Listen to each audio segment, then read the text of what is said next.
For today's video, sa gusto pong magnegosyo ng tubig bindo, ito po ay talagang napakaganda at may indicator na po ako nilalagay na ano na po siya, nakasaksak at nilagyan ko po siya ng tubig para pang tripe lang po. Wala pa po itong galon kasi testing lang po ito.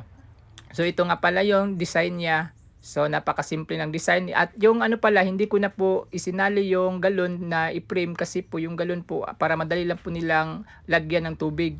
So ayan po siya, oh. Yan po yung design pag nasa malayo. Napaka-cute po niya. Maliit lang po siya pero napakaganda talaga po niya. Swak na swak sa pangnegosyo po ninyo. So ayan po. So ito po. Magta-try po tayo ha.